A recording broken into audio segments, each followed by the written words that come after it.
difficult task. I mean, in League of Legends, we always talk about how the jungler has so much control. Jungle is the role that always gets flamed the most because jungle is the role that has the most different decisions to make at any given time. And I feel like for both of these teams specifically, they want to play fast, they want to play scary, and the junglers are the engine that drives that action. But let's waste no more time yapping about it. It's time to get into Champ Select, powered by HyperX, here for the first time at the MSI 2026 main stage.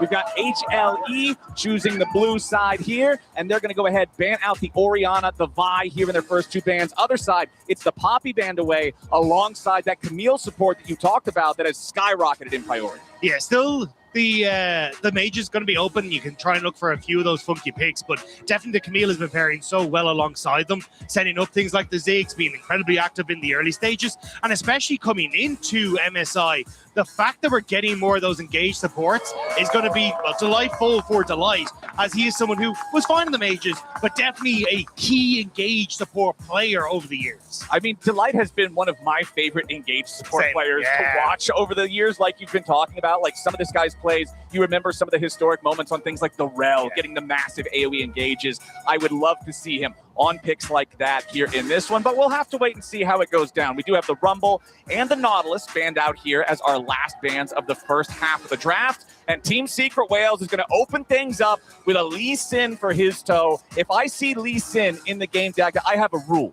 If I see Lee Sin in the game, and at level 7, he is 0, 0, and 0, you should have picked a different champion. This champion makes things happen. It's skill expressive. It gets it done. But over on the other side, HLE is going to respond with some long-range power. It's Jace and Ziggs both locked in. Yeah, which is less than ideal for a Lee Sin when you want to try and play up close and personal. If you can close the gap, fantastic. But I think Histo going to have his work cut out for him. At least adding the Rise could end up giving you some control over that mid-jungle, but trying to add a little bit of poke for themselves, going back towards the Ezreal, not the end of the world, and also something that can try and play away from some of these Zig bombs in the bottom lane. All right, so we've got that Ezreal locked in. What's going to go there alongside it? Still a little bit of time to think here for Secret Whales. The Rise, that is going to be the pick here. Yeah, I'm curious what the answer is going to be for Zeka, because we have seen the Anivia as an answer. That's not a thing. Don't look at that one. Yeah, anybody out there watching, you're not actually allowed to pick him in this competition. Yeah, you can hover him because he's it's funny. out. But okay, all right. Somewhere out there, freak is happening. But I do think like the Cassiopeia and the Anivia were the two answers, so they're going to go back towards the Cassiopeia, which does make sense. Yep, you've got a lot of the kind of poke champions. Having something that plays well when you have that all-in engage to buy that space is going to be very, very nice, and something that Zeka has looked decent on.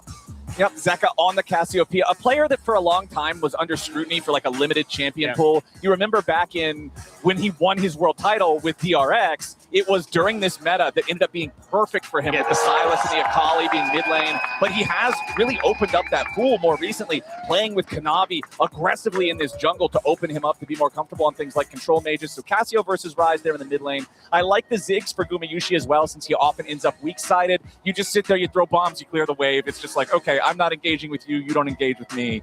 Plays will happen somewhere else on the map. And he's had some nice outplays in those positions as well, where they've tried to dive him into the tower on this pick. So I'm excited to see what he can achieve. I was curious what the jungle pick was going to be for Kanavi, though. You can already see Team Secret Whales targeting him with that Trundle that does well into the Lee Sin in the early stages. And again, I think he wants something that can kind of scrap against the Lee Sin early, but at least provide some sort of zone control to set up for these long-range hitters. Yeah, and banning away the Trundle from your opponent. Anytime you have a jungle champion like a Lee Sin or a Xin Zhao who has power budget invested in gap closing and diving, Trundle is going to stat check them. It's just the way the game works. So getting rid of that, I always respect it. Bard banned away. Interesting from HLE. This is a very popular pick for both supports. So HLE is saying, that's fine. Delight doesn't need it here in this game. We'll just let it pass. I think it's also good against a lot of these long-range champions, right? Like Jace doesn't really have the mobility, so if we can hit him with the tempered phase, makes that gap closing a little bit easier. Looks like it might be the Skarner, though. Curious if it is going to be the jungle or if it'll actually end up going into that support role, because we haven't seen it from Delight, but Bay has actually been playing it in that support role. But yeah, just going to be taking it. I'm going to have to wait and see exactly where that one's going to land. Okay, Skarner locked in. Is a flex pick, like you say, so we'll see if they can get any value out of that. But over on Secret Whales' side, I'm still going to need to see their support. I'm still going to need to see the other solo laner here. They know they're dealing with Jason Cassiopeia, obviously expecting the Rise to go mid. But what's the support going to be here with this? It's two long-range poke champions as your bottom lane carries. Yeah, I think you need some sort of engage. So looks like it might be the Rel here for a bit, and he is going to just lock that in. And I think, honestly, Pun might just have to kind of tank it here a little bit and go towards something like the Ornn. I think you need the engage. Although he looks like, again, like Pun has been a player that has liked these counter picks where he can find like answers into the chase. But yeah, I think you just need a tank here that can engage to close the gap. And he's gone for the sign, basically taking one for the team. And you can see on the stats that popped up when it was locked in. Granted, these are only the stats for play-ins so far here at MSI. But 0-3, the big man up in the top lane has not been having a great time thus far. We'll see if maybe Secret Whales and Pun can turn that one around. But now it's time for the grand reveal. Is it support Skarner? Is it jungle Skarner? Which Skarner will we see today? Oh, we've got the Shen locked in here for HLE. So this is something that we've seen in LCK and a little bit in LPL as an answer into the Scion. Basically like, hey, we're going to just farm it out. Neither of us going to kill each other. But it makes it very difficult for you to try and play around the bottom lane. Oftentimes you've seen it more with like Kog'Maw and Lulu though, as that like overall protection, but maybe we're not getting it. Maybe it's just the Shen in that support role. So basically giving a little bit more towards Zeus there. Yeah, Shen in the support role. I mean, obviously you've already got the Jace and the Cassiopeia locked in, most likely for your solo lanes. I still feel like because jungle Shen can be played, there was still the question of, does Shen go jungle? But even Jace jungle has been seen as well. Yeah, I wasn't sure about. There's so much potential between these three, so we'll wait for the bar to run down, guarantee that we know exactly what is going on here. And it does look like as that bar approaches the end, it is the Skarner in the jungle. It is the Shen in the support role here for Delight. Yeah, so I still think you're going to have a decent time. Basically, you're going to be able to stop some of these extra auto attacks coming through. And the ability to roam around the Shen is very strong, especially as you crest over to that level 6. It's just going to make it very difficult for Team Secret Whales to punish Zeus on the Jace in the top lane. Because anytime you try and play up there, oh, well, there's a Shen that's backing him up. So I think a lot of this game is going to revolve around setting Zeus up for success, which has kind of been a little bit of the HLE way. Yeah, I'd love to see it. They like to play around that. I already mentioned back in earlier on in the draft, Gumayushi being on the Ziggs, it's a great pick because you kind of just weak side that bottom lane. You play around elsewhere. Having a light on something like the Shen means, okay, at any point he can be laning with the Ziggs and then he just takes off somewhere else to help across the map. But let's go ahead and get into it. Onto the rift for game number 1 of main stage MSI 2026. Global power rankings there at the top, powered by AWS. HLE coming in at number 5. Team Secret Whales number 16. So a good difference, at least by those metrics, between the two squads. Yeah, it is definitely an uphill battle for Team Secret Whales, especially as we have seen them on the main stage before as Dire taking some heavy trades, because this was going to be my focus of this matchup. You know, Zeka on the counter pick in the mid lane. And Dire, we've seen him at internationals, but he hasn't quite been able to find that same success that he has domestically on the international stage. And I'm hoping this time around, after those few appearances, he's been able to figure out how he can play against some of the top mid laners in the world. Yeah, you think about Team Secret Whales and where we've seen them before, and it's one of those things that has been a bit of a tough journey. But Vendetta is Riftbound's next set. You can see Jace popping up right there. Arriving July 31st, it brings together new champions, iconic rivalries, and beautiful art from across Runeterra. Whether you want to collect or play, Vendetta has something for you. So check that one out. That'll be after MSI is all said and done. So maybe some of those champs will pop off, give you a better reason to go after those rarest cards. But talking about Secret Whales, this is a team, remember, everybody kind of got inspired and hyped up around the LCP last year when we got to see the Flying Oysters come out and kind of just shock everybody, showing that, hey, this region, when their players are really locked in, they can compete. And then obviously, you know, losing a couple of those players as through the exodus of the region, it makes things a little bit more difficult. But now Secret Whales, they qualified to Worlds last year, and they ended up placing, they weren't eliminated first in 15th or 16th, but they did get eliminated in that 12th through 14th place. Obviously not what they were looking for. Then they qualified a first stand earlier this year, and they go out first in that 7th and 8th place. So for Secret Whales, it's really not been the international outcomes they've wanted so far. Domestically, though, they've been insane as, oh, Dire. Oh, Delight with a taunt flash right on top of Dire. The flash away, but it won't be enough. First blood over to Zeka. Very early roam for Delight. Manages to find that flash taunt in the mid lane and sets up on the person we're saying we wanted to see have a bit of an easier time, but there is no time for him here. No, that is rough, man. Let's take another look at it as Delight just goes in. Yeah, I mean, Tom Flash, perfectly executed. And I think you can kind of see the pings coming through from Team Secret Whales. question marking where he was, but just didn't expect him to be there that early. A level 2 Shen in the mid lane is not something you see regularly. And now, both of these mid laners with no mobility built into the kit, both of them running the Deathfire touch, because remember again, we're in a world where there is no more phase rush, right? So it's very easy now to make repeat trips for either side over to the mid lane. Yeah, and you can see already, like, there's pings onto the Raptors. I think Kanavi just wants to try and steal the camp away. But this is where it does get very difficult for Dire, because Kanavi can come through multiple angles. This camp, though, is going to be the first fight that we have between the two junglers. All right, let's see who comes out on top. His toe can burst down the large chicken. Kanavi makes his way into the mid lane instead, slowing down D-Ray. It's disaster in the mid lane for Secret Whales as HLE picks up another one. Kanavi collecting the money on this one. Oh, that's heartbreaking. D-Ray wanted to try and help out his toe, but ends up having to give his life, because this is what we're saying. HLE just turn and burn onto D-Ray because he has nothing left but his toe, trying to see if he can make magic happen against Zeus. Yeah, they got to get something back. They got to slow down this HLE war machine here a little bit. Histo coming in. Zeus using To the Skies defensively to get a little bit of extra distance. Flashes away from the decimating smash. They'll at least get the summoner spell up here, but it also cost the flash from Pun, so really not a huge win for Secret Whales. Yeah, just trying to get something back, as you were saying, and at least if you can burn that for Zeus, maybe, especially as Pun starts to hit level 6, you get that opportunity to try and chase down the chase, but we'll have to see how that one starts to pan out, because already HLE 2 kills in this early stages, and Delight is now topside to make sure that Zeus can crash this wave alongside Kanavi. Like, it is difficult to crack HLE.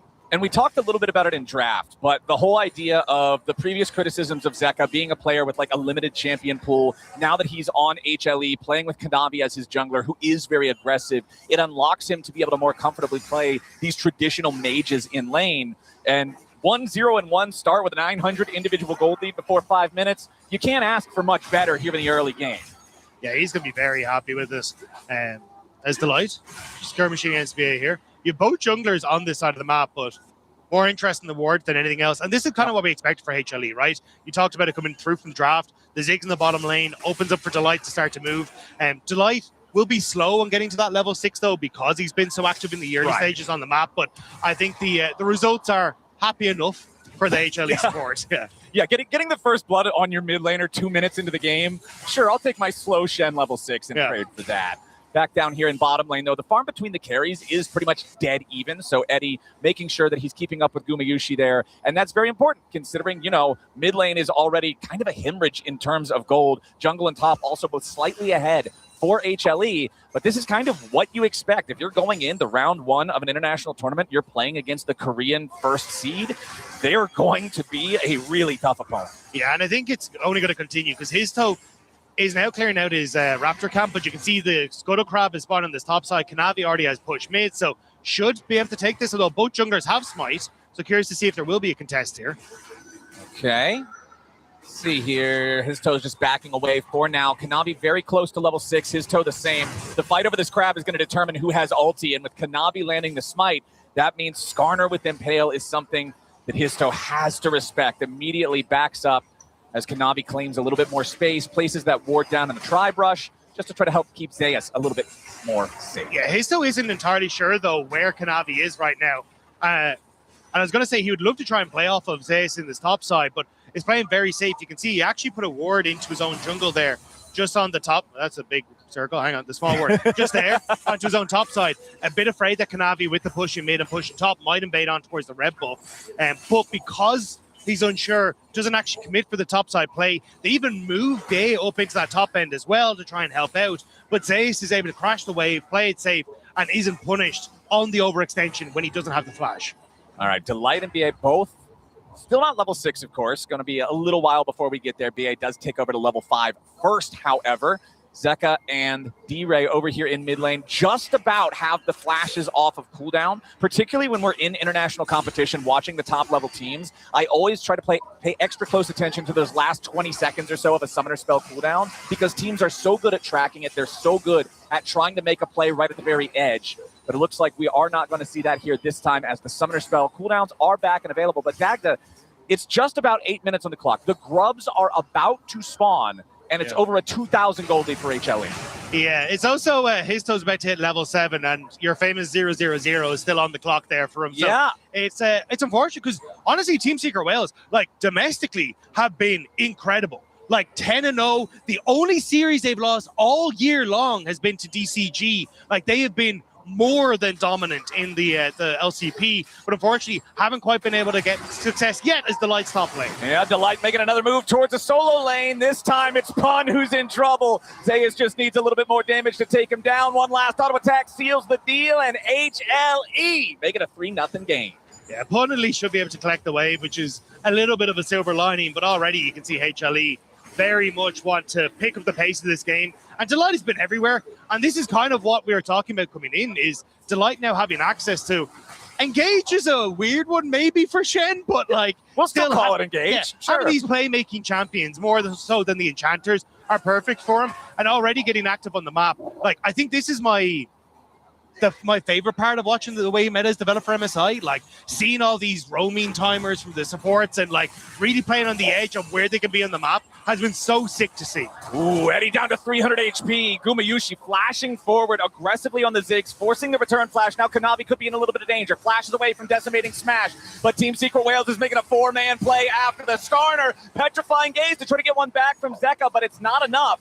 Kanavi falls, and Team Secret Wales finally make their way onto the board. There's what Raz was talking about on the desk, though. You know, giving up those lanes at the top side for Pun, moving down to cover on the play. They do get a kill, but it does go to the support, and you're also losing some of those waves in the top lane. So while it's nice, unfortunately for Team Secret Wales, they don't fully come out of that unscathed. Yeah, they get the money from the kill, but turret plates being mined top, being mined bottom, it's a problem. Team Secret Wales at least also did get themselves the first Drake of the game, but this 2,500 gold lead is the scariest thing in the scoreboard right now, my friend. Yeah, and you can see here, so Bay just finding that roam timer to move towards mid, but Kanavi very tanky at this stage, so they move Pun down in the hopes that he can help out. But Kanavi, oh, hang on. Right back to live. Zeus under pressure. Delight makes his way into the fight, trying to protect his top laner, as now both of them try to get out. Focus on to Zeus here for the Jace, but Kanavi has arrived. His toe's already got the first kill as Zeus dies. Now Kanavi's got to be a little bit careful. There's not a lot of damage here on the HLE side, so they won't be able to get anything back. Nice moves from Team Secret Wales. Very nice move by Team Secret Wales, managing to move that play from mid into the top side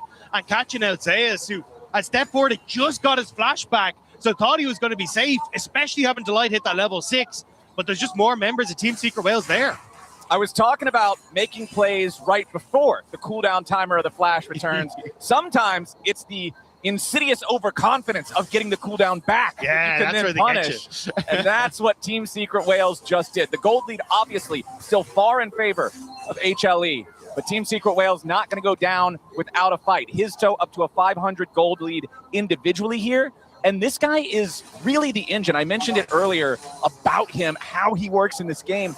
The heir to Levi is the question, right? You think back to part of the biggest demonstrations from the LCP historically, you know, like the PCS, the LMS, and their international performances. You think of Levi, you think of the Gigabyte Marines, you think of this crazy aggressive style, and that's exactly kind of what you need to see from his toe if they're going to have a chance against a team like HLE. Yeah, still HLE chasing Team Secret Wales down into this bottom side. Secret Wales kind of just, need to back away here, but with the reset coming through on Eddie, I think they're just going to look for the turret plates or a little bit of a push on this bottom side. You can see HLE like trying to get aggressive, get vision down onto his toe to spot out exactly where this Lee Sin's moving. And right there you can see Gumayushi. This is his first international series without Keria, Faker, or Owner. That roster that was together for so very long, that core lineup now broken up.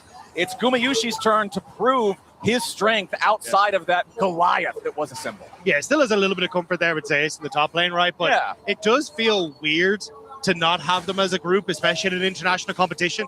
And especially for Gumayushi, like this is his 5th time in a row at MSI. Like it's got to feel different with a different jersey on, but we'll have to see if he can maybe find that first win for himself at this tournament. Down here in the bottom lane, Eddie under pressure yet again from Gumayushi, who continues chasing him down here in the 1v1. Guma, he doesn't care about being weak-sided. He's still stronger than your weak-sided carry, so he's going to play aggressively. Kanavi invading the enemy red buff here at the same time, trying to scare his toe away. Delight right behind Kanavi. Secures his own red and gets over the wall as BA is waiting. But now Kanavi coming in, trying to get something back. Pun comes in here, but he's not going to get a whole lot of the unstoppable onslaught. Just makes his way towards the turret. That's all he wants. He just needs to clear away the wave. Meanwhile, down here on the bottom side, Gumayusi about to use the satchel charge, blow up that first turret, but they're going to make a play. On the other side, it's D-Ray moving down to the bottom lane, but a TP also about to arrive from HLE. Gumayusi just sat D-Ray down. In a 1v2, he didn't even need Zeka's help. He sends the Rise back to the fountain and tells Ezreal, you're next. Gumayusi, man. That Luden's echo damage is doing work. D-Ray, I'm so sorry.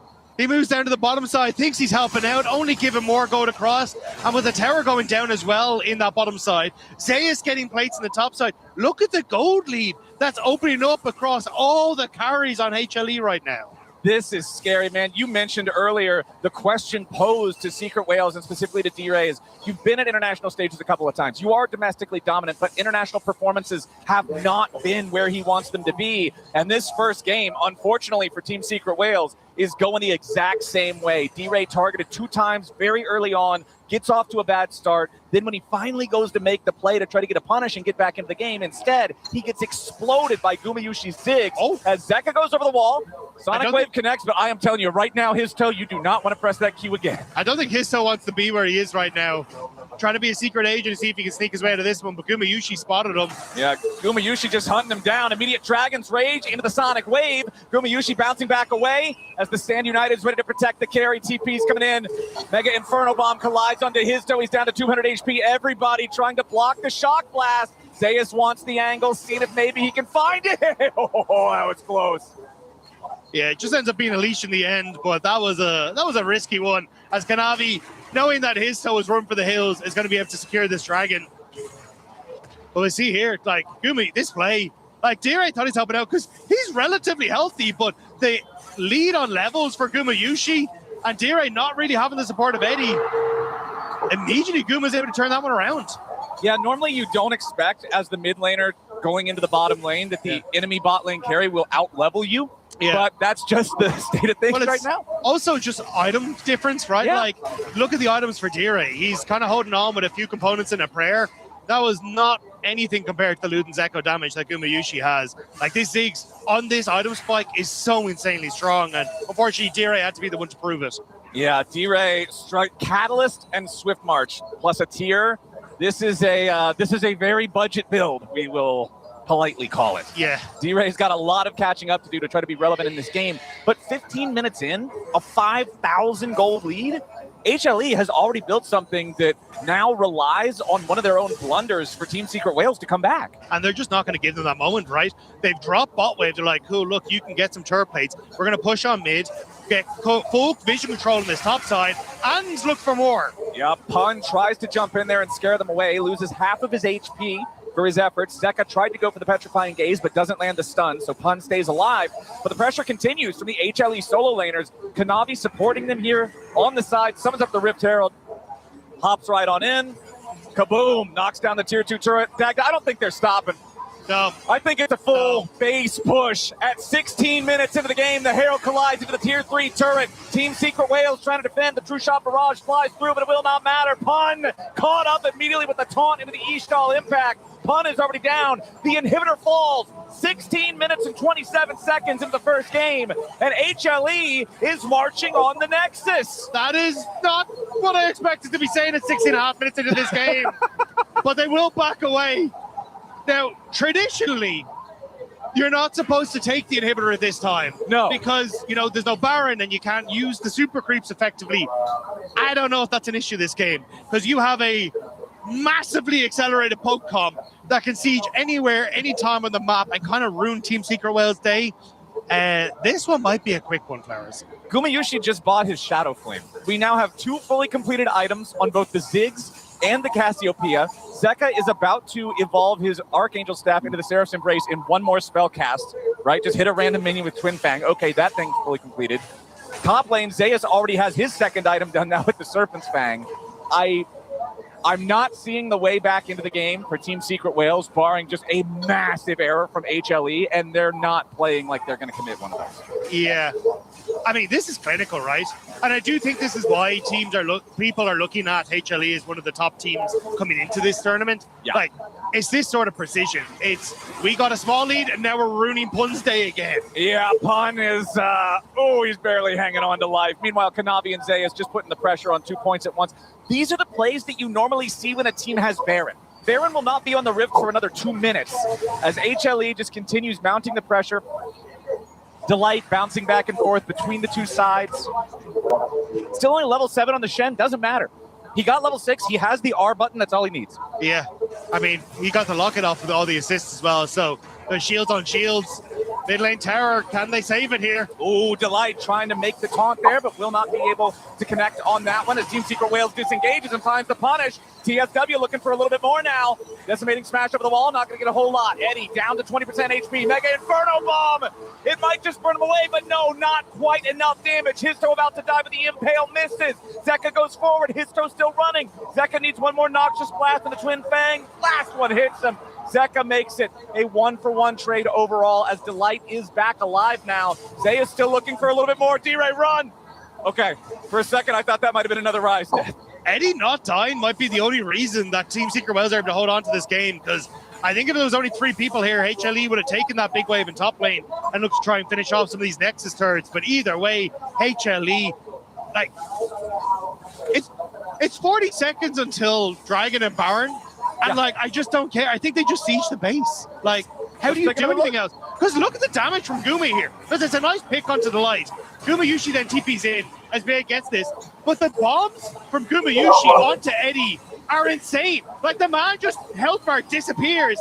And then the only fact that you don't have any burn in the kit for Ziggs right now is the reason that Ezra is still standing. Yeah, he hit him with one landmine, the Luden's proc, and then one bouncing bomb, and that was 70% of his HP. Yeah. Like, it's very difficult to play the game from that angle at that point. And here's a stat we've got for you. Fastest game at MSI so far in the play-in stage, 23 minutes and 37 seconds. That was T1 versus Team Liquid. It is very possible for this game to beat that record, because I feel like if HLE just wants to rush Baron and then rush the enemy base, that's probably game. Yeah, I would like that statistic to stand, though, because at least then we've got something over NA this tournament as an EU man. G2 has yet to play. That is fair. That is fair. Maybe they'll give you all something impressive as Delight avoids the Shattering Strike, gets himself away for now. Rest of HLE not quite in position to back him up. As you can see, Kanavi and Zeka working together to just burn down this Drake.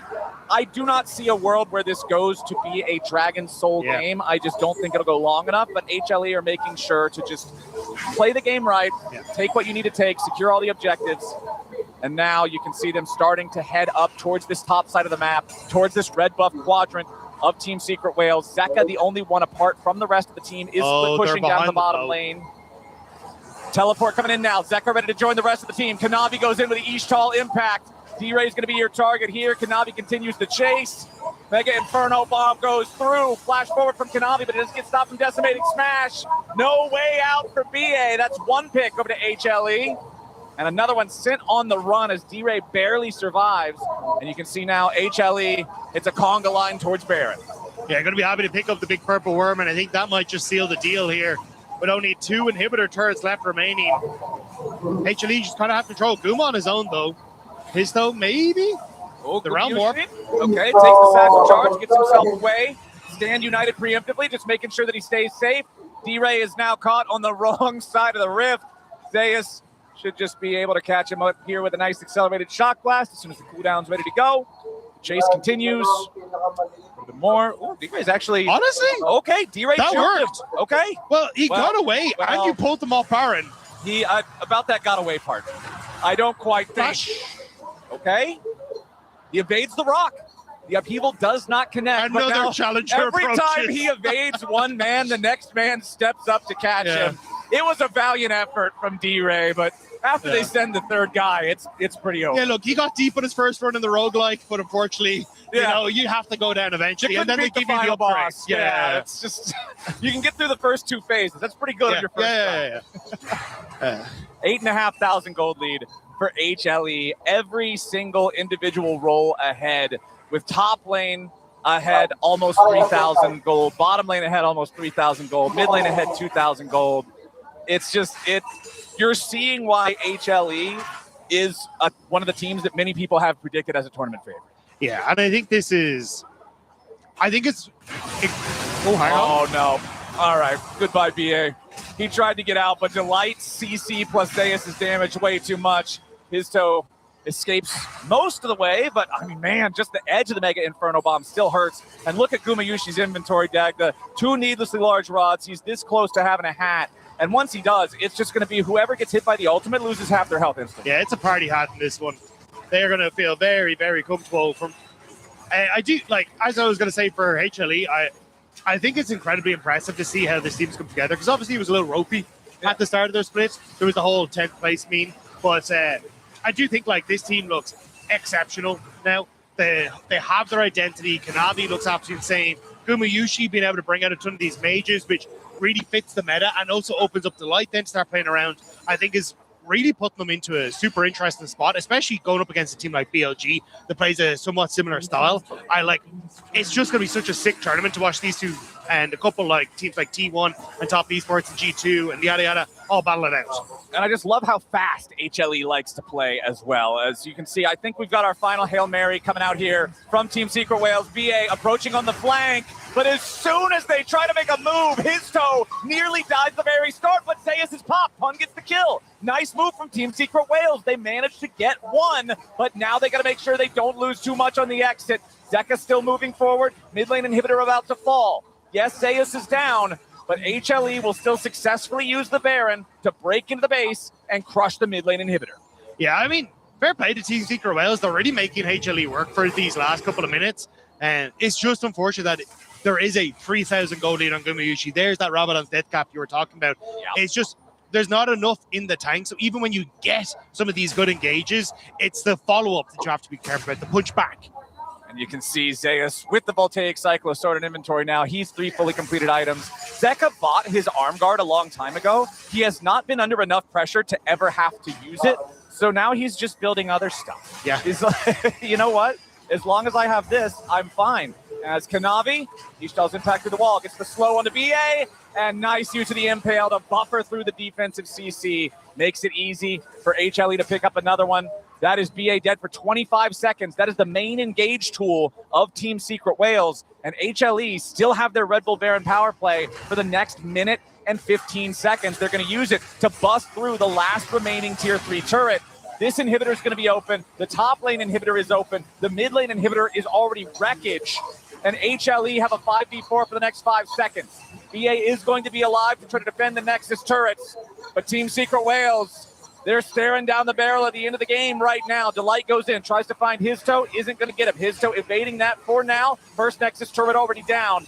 HLE continuing the push, still have the Baron for another 45. Pun tries to jump in, not going to find the angle he's looking for. Kanavi on the chase, True Shot Barrage goes through, only hits Kanavi. That's not good enough. Secret Wales still scrambling. Second Nexus turret going to be your target now. They want to defend it, but Gumayushi wants to end it. Pun has to flash out, barely staying alive. Petrifying Gaze locks everybody up. Pun dies to the Mega Inferno Bomb, and his mid laner dies beside him. D-Ray's also gone. The remaining Secret Wales have to hide away inside the fountain, and even then, they may not survive. The bouncing bombs just terrorizing the health bars here as HLE dominates game 1.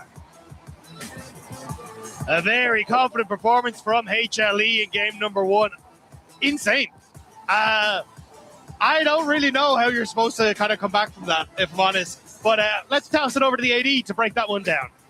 Thank you so much. I'm also not exactly sure how we're going to talk about that one. It almost looked like at some points that they were playing with their food. They could do an objective or they could chase you all the way over your map.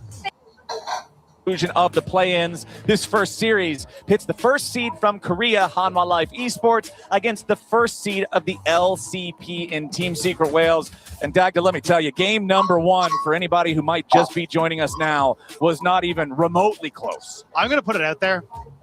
I don't think Hanwha are jet-lagged. No. I think they managed to get past that pretty darn quickly. Yeah. Because they came out the door swinging. It was absolutely insane. Literally from the get-go. Like, we didn't even make it to 4 minutes before there was kills in the mid lane. Yeah, the Korea to Korea jet lag is just not what it used to be. No. You would think. Yeah. Well, if nothing else, Team Secret Wales know that they have to change something in the game plan here for this one. Because last game, I feel like the game was over at level 2. Delight making the roam to mid lane super early, getting Zeka just so far ahead of D-Ray. D-Ray not back into the game, right? That rise was irrelevant from level 2. So they've got to find a way to try to deal with this a little bit better. And let's go ahead and hop into our second champ select here. Secret Whales have elected to take second pick for their choice. So HLE has opted to choose the blue side. And I do think that's to try and get counter pick for Pun in that top lane. Like, that has kind of been their bread and butter. Like, he's been known for bringing out things like the Volley Bear and the Olafs and all these kind of weird, wacky, and wonderful picks up there. So I'm hoping we do get to see a little bit of that, because that was what was their bread and butter domestically. But the problem is I'm not seeing the Camille ban, which I don't know if Team Secret Wells are going to go for. Because after the impact that Delight had in the early game, I don't know if I want to get that one across to them. Yeah, that's a pretty scary proposition. Our bans here in the first half do end up being Varus, Poppy, Nautilus, banned out by HLE. Over on the other side, Team Secret Whales getting rid of Rumble, Gnar, and Orianna. And hey, you called it, man. The Camille locked in for HLE and Delight. Yeah, very, very strong. And you can still go towards like the mages in the bottom lane. We haven't seen Gumayushi bring out the Mel, but already having used the Ziggs, I imagine he's still going to be more than happy to go towards that Mel and bring out some of these picks. But either way, Team Secret Well is going to have to find some way to shut down this early aggression from HLE. Jarvan, a decent start. Very strong when he hits that level 3. Yep, we've got the Jarvan in there. Remember that Histo played the Lee Sin in the previous game, was not able to find the early action that he would like to. But all right, alongside the Jarvan, we get Elise locked in. I mean, fire with fire here. I'm excited because, like, Elise Caitlyn, definitely something you can try and answer for. With the Caitlyn being able to avoid some of the long-range engages from the Camille. Also set up for that kind of combo if the Camille ever overextends. But we'll have to see is Kanavi go back towards the Kiana. He is insanely good on this pick. He is very good on it. You can see right there, 0-3 in the play-in. So our teams trying to qualify for main stage did not have the success with it they would have liked. But now there's the Mel that you were talking about. Gumayushi showing us his Ziggs in game number 1. Had a great performance on that one. Now ready to lock in the Mel next to the Camille here in game number 2. Yeah, the Kiana isn't something we've seen from Kanavi in the LCK, or at least this year in the LCK, but was very well known for it in the LPL. Very, very strong on the pick and was able to get a ton of control. And fits into what was his like playmaking style. It was kind of this and the Bel'Veth, where kind of his 2 picks that he'd have in the back pocket he would bring out. But there on the upside, Team Secret Wells not going towards the Caitlyn as we expected. Instead, going towards the Elite. Still like that follow-up on the Cocoon, the ability to play from long range. Against Kiana, Camille, and Mel, probably a good call to stay away from that. Yeah, but I'm curious if he'll be able to do it because Jhin doesn't have that range that you were talking about with the Caitlyn, right? He does have the normal range of an AD carry. Yes, your Deadly Flourish and your Curtain Call can go a long way. But critically, he also doesn't have Caitlyn's net. The only thing he can do is run. And when Kiana and Camille are going after you, Eddie's going to have very, very careful positioning or a lot of protection to stay safe from these divers. And I'm surprised we didn't get the Caitlyn because Eddie has played these 2 games, 2 wins, 15 KDA on the champion, so definitely something that's in his wheelhouse, but instead, opts towards his Jhin. Now we're getting the top lane bans going over towards Zeus. The Cassandra, I'm surprised at because I expected Zeus more to go towards like these the carry top laners from this position, like. So already kind of opting more towards the tanks is a surprise to me. All right, Cassante, Renekton, Kennen, all banned away. It is the top lane hunting grounds here in the second half of the draft as Jax will be the final ban here for HLE. It says to me that HLE are leaning towards an invested pick with the Renekton and the Jax gone, even the Cassante. It's definitely something you could try and go towards. I've only seen it once from Zeus over the course of the LCK, but I mean, we've seen what Doran has been able to do on it over the course of this tournament thus far and domestically. What we'll have to see is, I imagine this is just going to be your mid lane pick here again. Like Team Secret Wells, the way they draft is oftentimes leaving that kind of pick for a All right, Aurora locked in for Secret Whales. Remember, this is a champion that can flex between mid or top, so still making it kind of harder for HLE to make their 2 choices here, make it easier to try to get that counter pick like you were talking about in one of the solo lanes.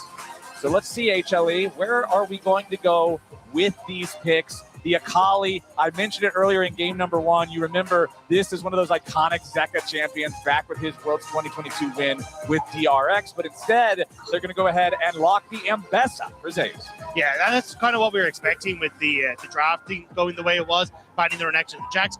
The Ahri to try and set up for the Kiana as well. So a loss of mobility on the members of HLE right now.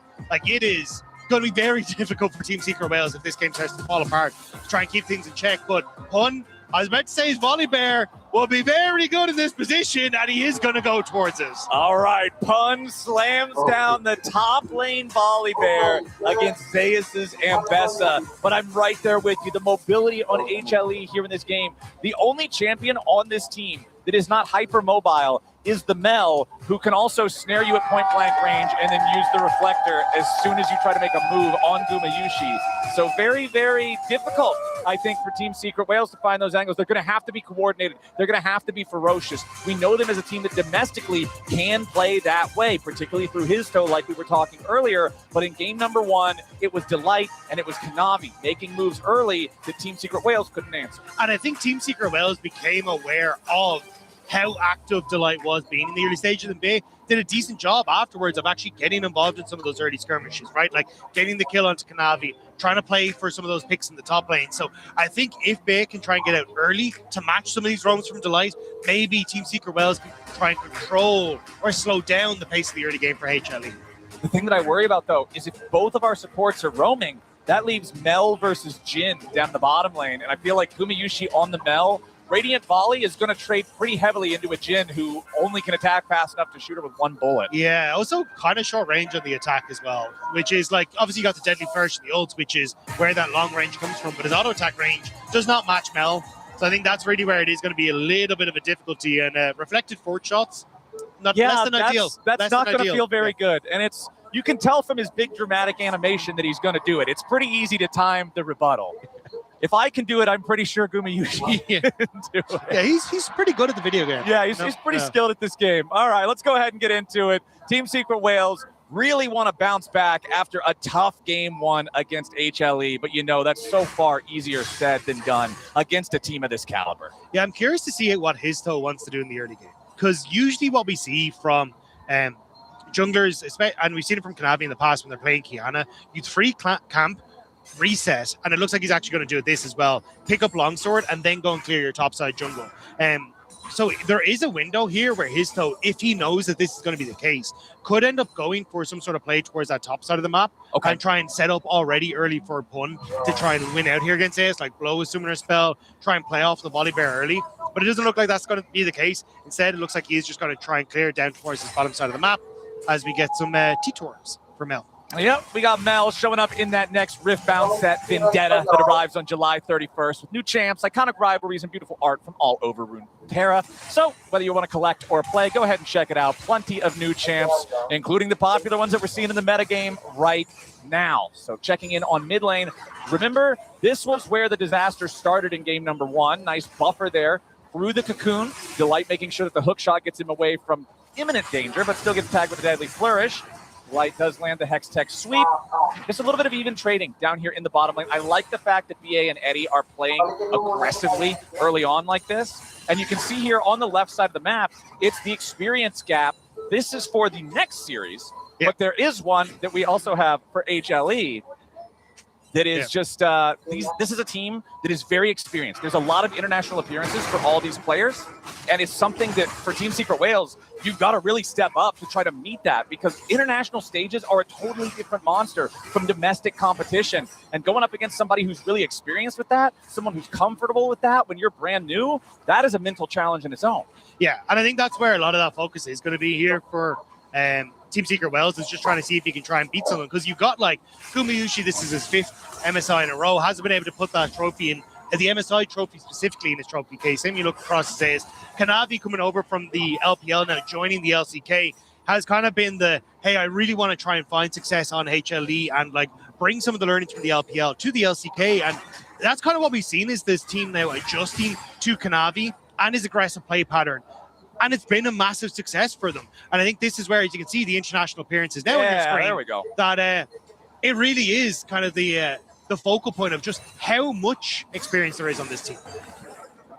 Well, we've already crossed the 3-minute mark, and there's no deaths on Team Secret Wales. So a cleaner early game from them. They're not getting caught off guard by any early roams from Delight, especially on a champion like Camille. You said at the start of the draft before we even saw it locked, this is a type of champion that can really enable that sort of play style. And I think they've been doing a decent job because with the range now on the Elise, you can continue to push, but Kanavi spotted on this bottom side. So Team Secret Wales is going to have to disappear quickly. Yeah, I feel like it's a bit of a slow move there from BA. Solar Snare flies out. BA trying to get away from this one. Kanavi finds a lot of damage, but BA staying alive and even has the confidence to hold his flash. Yeah, Kanavi not actually taking the water rune there so you could actually get the lock up. Pun! He goes in for the solo kill against Zeus, gets him low, down to 100 HP. Zeus, though, again, cool and collected, does not spin the flash, does not blow a summoner spell, but this is the power of the Volley Bear in the 1v1. And the power of Pun, right? Like, this was a guy that they wanted to give so many of these counter picks to. Because in the past, he was much more about those tanks playing in the top side, but he has really found his niche domestically in the LCP by having these crazy counter picks, by being able to bully you in lane, and then moving that pressure around the map. But now, Zeus low, Histo here. Okay, no level 6 for the Volley Bear here just yet, as Delight has made his way up with a hook shot flash, and it's first blood over to Delight. It does end up getting traded 1-for-1 here. Histo trying to get away from Delight now. Zeka and BA both making their way up. Histo still looking for a way out. There's no flash here with a jar, but Zeka's ready to go with the follow. Needs a little bit more damage. One more auto attack in the air. Gets it done. BA on the run. Teleport coming in now from Team Secret Wales, but Kanavi's also rejoined the fight. Finds another kill into BA. And now the teleport is simply a funeral for Pun. He DPs right back into the top side and immediately has to run back. Just about able to get away from the lockdown from Kanavi, but there's more going. It's not done yet. Delight jumps in. Pun goes down, and now D-Ray also delivers himself into the waiting maw of HLE. Delight falls there at least, so D-Ray gets one, but Zeka and Kanavi continue their chase. The Aurora is out of mana, and the extended bloodbath in the top side of the map is a 5-for-2. What the hell just happened? This game just blew up out of nowhere, and it's HLE with the numbers advantage that are able to make the play stick in the top lane. 5-2, a near 2,000 gold lead, and a ton of that going to Delight in the bottom lane. The fight was so long that Pun died twice. Let's watch it again. Yeah, because you get the roam from Delight to cover the topside play, and it works so well. Pun obviously just burned the flash and no way to escape, so tries to set up here. Zay is flashing away, thinking he can get away from his toe, but ends up going down. Bay is level 3. He tries his best to keep Zeka out of this engagement, but the charm missing from Zeka honestly kind of end up baiting Team Secret Wales into a little bit more here. Bay tries to keep himself here to see if he can keep his toe alive. He ends up sticking around thinking the TP will help, not expecting Kanavi to be topside here. And at this stage, you're like, call it off. Like, call it a day, Team Secret Wales. But with D-Ray moved, they thought they had a Zeka. Yeah, Zeka does not have the Spirit Rush, and that's a good punish from Team Secret Wales. You know, Flash, no Spirit Rush used in the last one. So Team Secret Wales at least gets something back in that mid lane.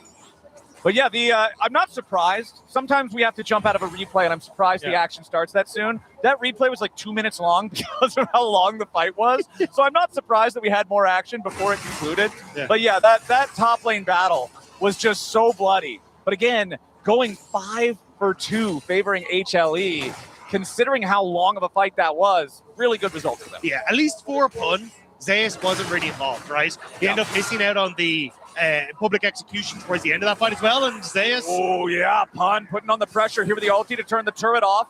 Takes a bite out of Zeus. Pun with no flash anymore, but he could still try to catch up to him here with the Q. Zeus getting away with the mobility on that Mbessa, staying alive at about 100 HP. Pun is winning all of the trades, but in doing so, he's putting himself in a dangerous position. And now once again, it's Delight setting it up for the public execution. It don't matter about the 1v1. It's a 5v5 game, and Delight loves making these roams. Delight is 3-1-3. This Camille is probably going to get the first item in the game. It is absolutely insane. As Kanavi now in the bot lane, trying to help cover for Gumayushi because Delight is now killing mid.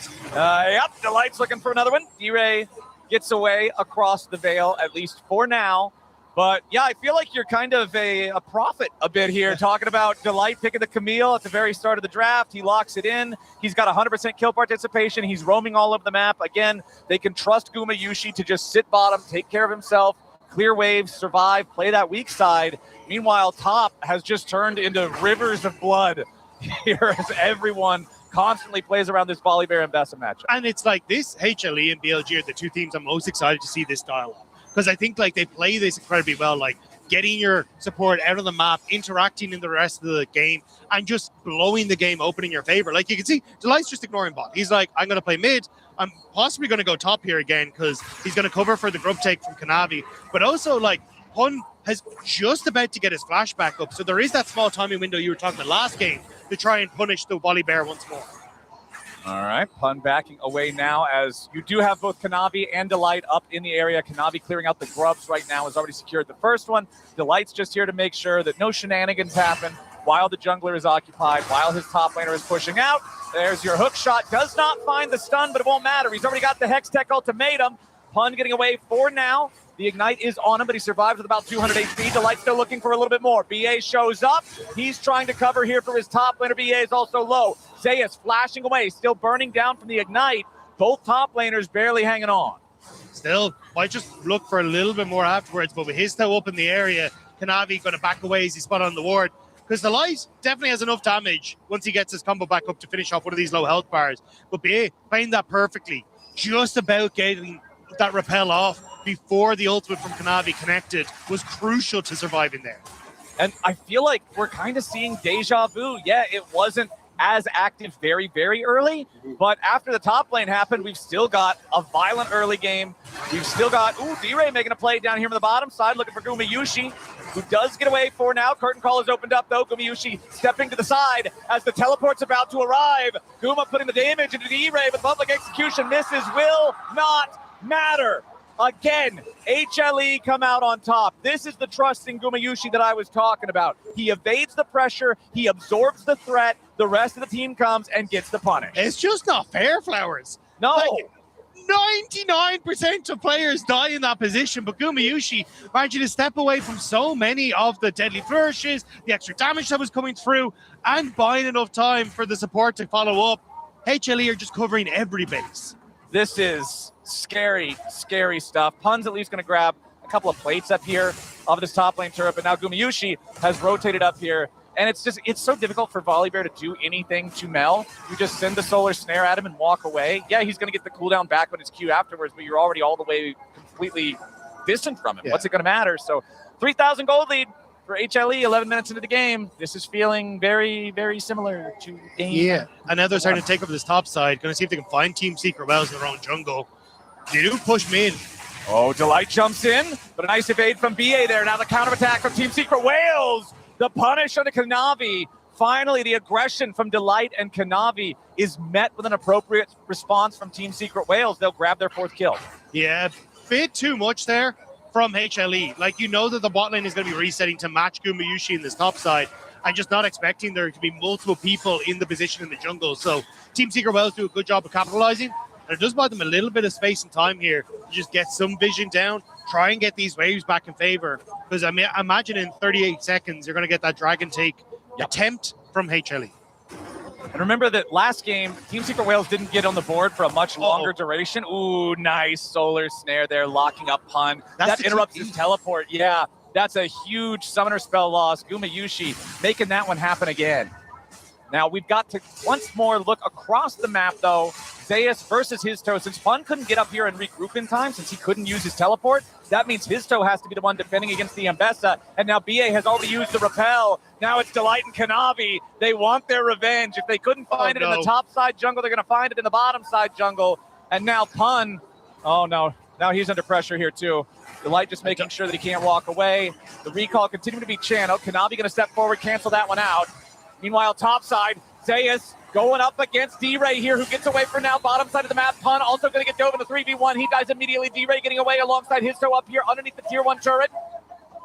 The weirding tags Zeka, but he still gets away over the wall. No kills in the top side, but mission accomplished down in the bottom lane, and that's going to be the first turret to go along with it. Yeah, Team Secret Wales are able to keep themselves alive on the top side. At least the silver lining was there was a shutdown for Pun, but losing the wave, losing that tower is going to be horrible for Team Secret Wales.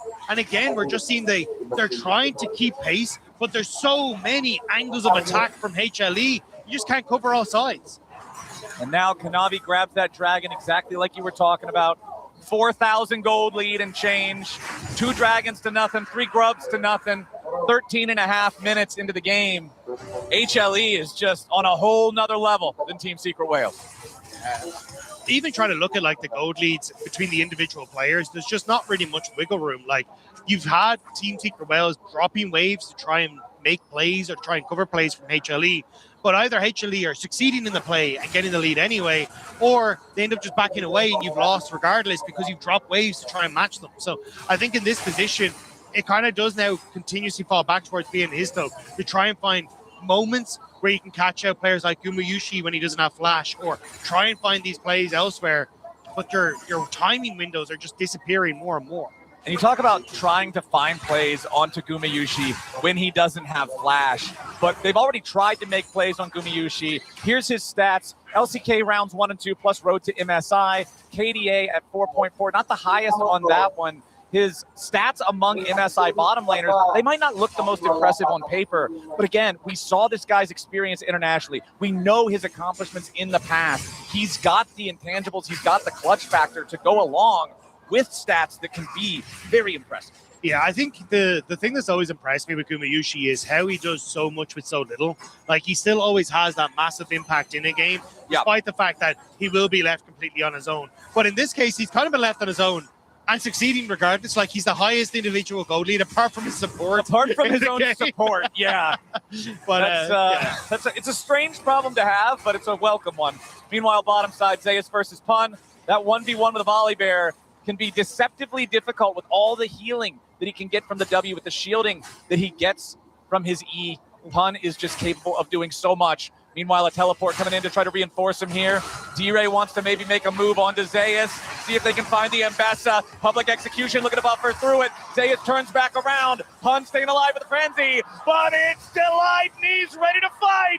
Delight once again turning it around here in the top laner battle. Just when Pun thinks he has the chance. No.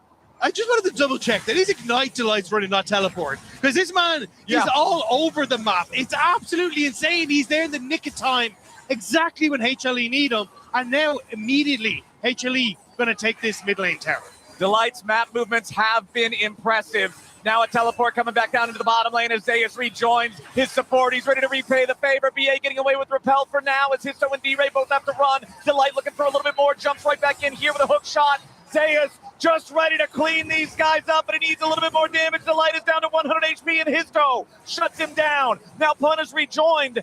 You've got the Supreme Display of Talent, but it doesn't do much damage. Histo finally popped by Kanavi, who has to try to get back away now. Zeus jumping in after BA yet again, but the Repel keeps him alive. Kanavi falls to Pun. Gumayushi's made his way into the fight. Point blank Solar Snare finds another kill. BA still running, somehow staying alive here on the Elise. Pun tries to take Zeus with him, and he finds the shutdown. Pun staying alive from the volley bear. As the curtain call shots come in from downtown, Team Secret Wales finding themselves a couple of kills here in the trade. The problem, Dagda, the other side of the map has some issues. Gumayushi finally falls. Pun picked up the kill on that one. Keep going. Guma was trying to keep him there because Zeka is teleporting into the fight. Now Zeka finding a little bit of damage, but it does get locked up. Spirit Rush trying to get enough damage here with Orbit Deception. And yet again, out of left field, it's Delight. But Zeka is locked up and Pun goes on a rampage. Delight needs a little bit more damage, but Pun heals up. He needs another heal with a frenzy, and he finds it. Pun's in raid boss mode. He stuns Delight out of the hook shot, but now Kanavi's back in the fight. Pun finally has to walk away. Good God, man, every fight lasts 2.5 minutes. What the hell just happened in that bottom side? HLE on a conveyor belt to just sending more and more people in to the pair. That was a 1.1k gold lead. Pun got so much off the back of that. That was bonkers. That replay is also probably not going to go in uninterrupted. I'm just saying that was That was a lot of League of Legends all at once. There was a lot of things happening. There was, like, the tier 2 went down in top lane, I guess, for Zeka. Yeah. That was something. Yep. But HLE, like, they opted in towards repeated player deficit fight after fight. It was definitely some fun. Yeah. Yeah. A little bit of fun gaming here. We got fun gaming versus pun gaming because it's all about this volley bear. Everybody just has to.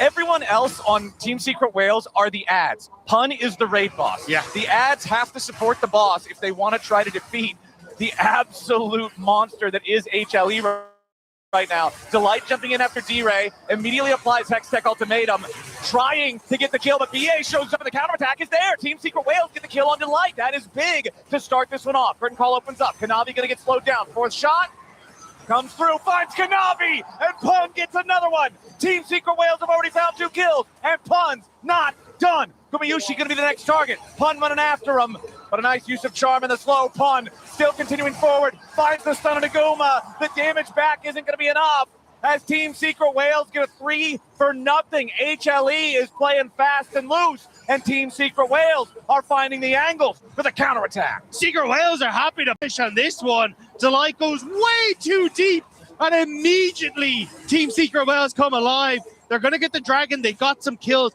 HLE trying to find something back by taking this mid lane tower, but Eddie needs to be careful re-entering here. Delight was on the hunt. This is some very happy gaming from HLE. Let's take another look here. Yeah. As Delight just says, all right, I see somebody, I'm jumping him. Yeah, but forgot to see where the rest of his team was because he was so deep on this one.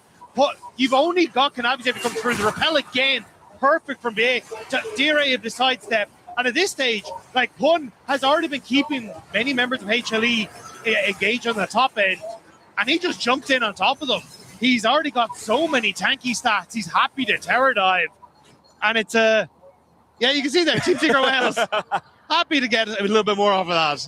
And there's your damage from the last fight. It's Pun topping the charts at 3,700.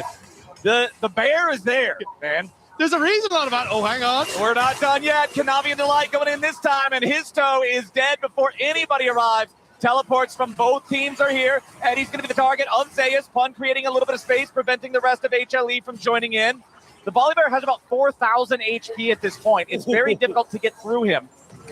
Zeus nearly connected with the public execution now. Ends up locked down. Yeah, Zeus having a bit of a problem here. Pun does get caught by Solar Snare. Down to half HP on the Volley Bears. HLE continues pushing into the enemy jungle, trying to rip more and more control of the Rift away. Still, as you say, HLE just holding on towards that topside vision, not giving it towards Team Secret Whales. Can they find a pick, Dira? This is a little risky. Yeah. Oh, tried to jump over the wall there. Did not quite find his way over, but luckily that does not cost him anything. Kanavi, oh no, maybe it will cost him something now. He does not have Between Worlds ready to go. He just pops, he's gone. D-Ray's dead. BA's about to join him. That's a 2-0 here so far. Kanavi down to 200 HP. Histo wants to get something back as the curtain call opens up. The shots firing through. Pun jumps in. Goes godlike, finding the kill on Kanavi. Now Delight's going to be the next target, but he hook shots over the wall. Zeus coming in. The shutdown on Pun is going to be big as he tries to escape. Has a little bit more distance, using the ulti to get out. Frenzy with a massive heal. Zeus now overextended. Histo and Pun grab the kill. This bear is the key to victory for Team Secret Whales. Histo jumps in, going after Delight. Deadly Flourish looking for Gumayushi, but Delight kills Histo. The jungler can't fight the support because Delight is so far ahead. Pun still chasing after Guma, but he can't quite find him. Pun still gets charmed as he tries desperately to carry this game. It is Pun v4, and he's almost making it work. But unfortunately, just not enough in the tank as HLE every step away because Dire gets destroyed here, blowing up immediately. The follow-up on towards B, and I thought this was it. I thought they were done. But Histo goes on towards Kanavi with a flash away, not able to make it work. Kanavi tries to go back to safety, but Pun immediately there to follow up. And the healing from this bear with the unending despair and the maul is absurd as he heals his way up in this one. The ultimate there.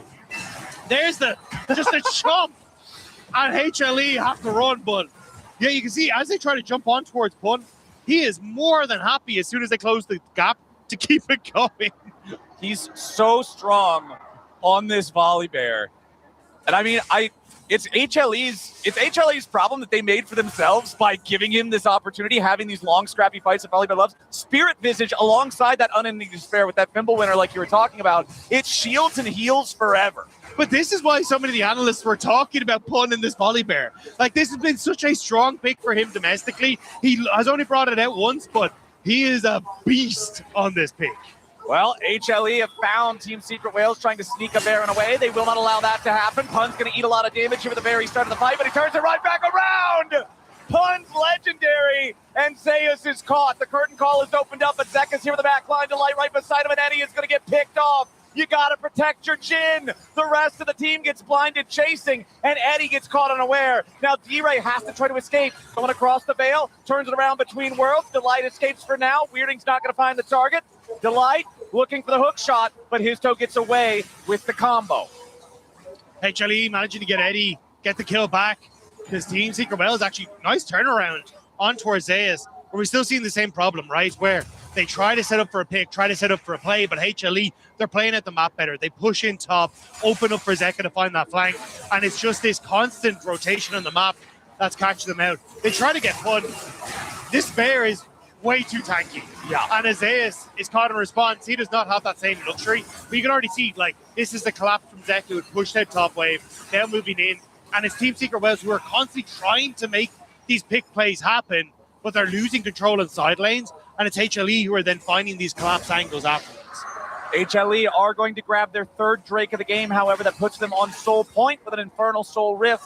That is very scary. Maybe that's the difference between being able to kill Pun or not. But that Volley Bear, Tunneler in inventory, that means the next item is going to be something of the Bruiser Persuasion. Probably Sundered Sky. Yeah, more carry potential there for the top laner as Team Secret Whales will again begin the Baron. HLE, they know this is happening. They're ready to respond. Pun trying to clear out some of the vision. Keep your eyes on Delight. This Camille has been starting so many of the fights. Kanavi on the backside of the pit as his toe goes over there into the Tri-Brush. They do not want to overcommit to the Baron. Pun hit with a Solar Snare yet again, followed up by the Charm. Pun at half HP. Supreme Display of Talent only tags his toe. Not a lot of value there out of Kanavi's ultimate. And both sides seem to just choose to disengage. Looks like HLE want to try and interrupt these resets, though, because Zeka pushing in mid could potentially take that inhibitor turret. So they're forcing the long way back for Team Secret Whales, which gives them time here on the mid lane. All right, that wave is pushing. HLE just seeing the opportunity, but they don't want to overcommit to anything. Reset coming in from Eddie and his toe now as the rest of the Whales have already completed theirs. Zeka just trying to steal away resources from the enemy jungle. Same thing for Zeus here as they collect a couple of camps, get themselves out of town, go back home, make those purchases. This game has become... This game doesn't feel like it's an 8,000 gold lead for HLE because they keep taking fights that favor the way that Volley Bear plays the game. Volley Bear loves long, messy fights where you can get multiple heals, multiple shields, give yourself so much effective HP, and that's what all the fights have been. It's also a team comp that wants to dive, but also it's kind of tricky too, because you're running into the Elise who's got the Cocoon. You've got Dira's got some decent setup in the in-between worlds to reposition. In theory, Eddie's playing back.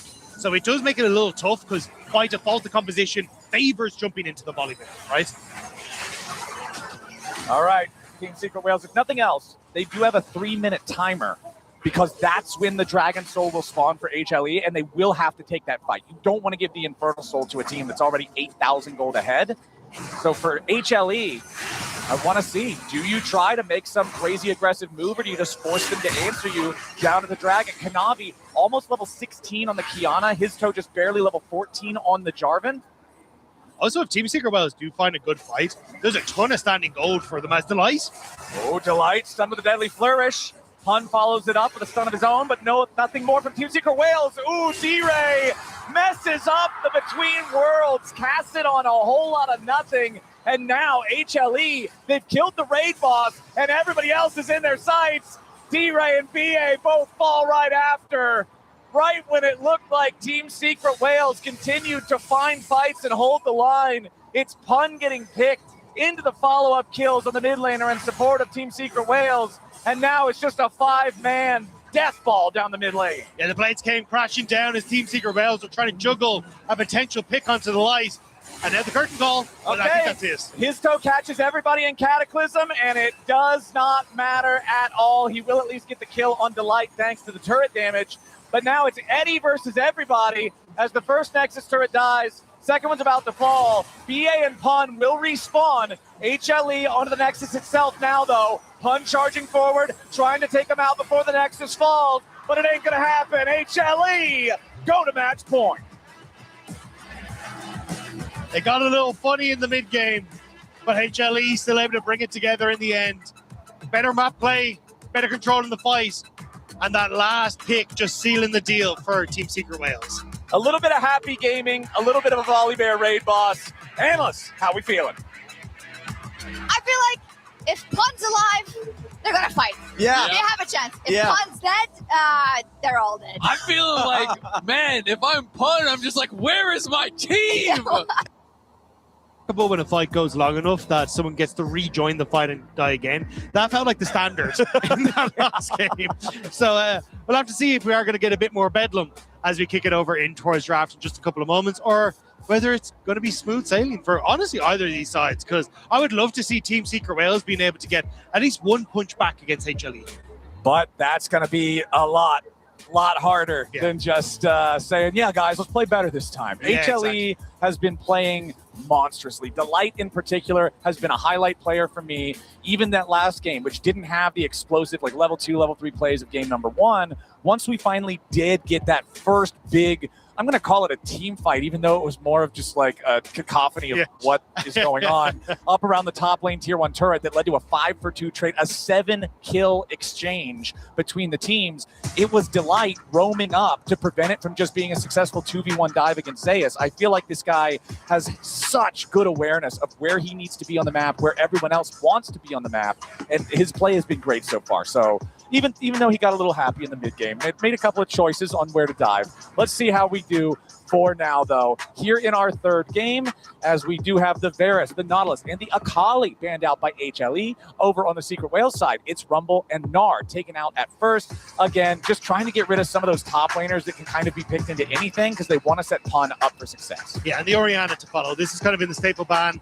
I think it will kind of still continue to stay in that ban phase. It's still a very strong pick, but I was about to say that does leave the Bard open for Delight, so heavy Roman supports have been going well for him. He gets to continue that streak. Yeah, and when you look back at the regular season for both of these teams for spring, Bard was either the most played or tied for the most played for both supports. So locking that one in for Delight is going to feel very, very good. If he can roam well on stuff that's not Bard, imagine what he can do on the Bard, Magda. Yeah, the separation, though, going to happen here, it looks like, is Caitlyn going to be taken away from Gumayushi, making sure you can't get that combo with the Bard. But I am curious what they are going to pair with. Looks like it may be the Karma immediately. I wasn't sure if we able to try and find something in more of an engage heavy style, but it looks like they just want to try and hard push through the bot lane and see if they can, through that, keep Delight locked to that bot lane. Exactly. It's lane dominance. It's pressure towards Gumayushi, who has played double mages in these first 2 games. He has been left alone very often. He's been able to absorb pressure to clear waves. So if you have something like Caitlyn Karma that just says, no, if you're 1v2, you are suffering, maybe that's the recipe for success. But HLE, they're going to lock in some powerful damage here. Tempered Fate into a bullet time as soon as it ends can be a very nasty combination, especially if there's additional follow-up CC for once that Tempered Fate does expire. As the Nocturne is the jungler for Kanaf. It's also something that we've seen from HLE quite a bit. For Gumayushi, he really does like the misfortune. Again, because you get strong laning in the early stages, but also the bullet time can be used defensively for wave clear when he ends up isolated by himself. So definitely something that HLE have a ton of practice with. And now that you're getting that Bard and Nocturne and the ability to start turning out the lights and looking for picks, it looks like HLE definitely feeling like they want to opt into the same strategy we've seen in Game 1 and Game 2.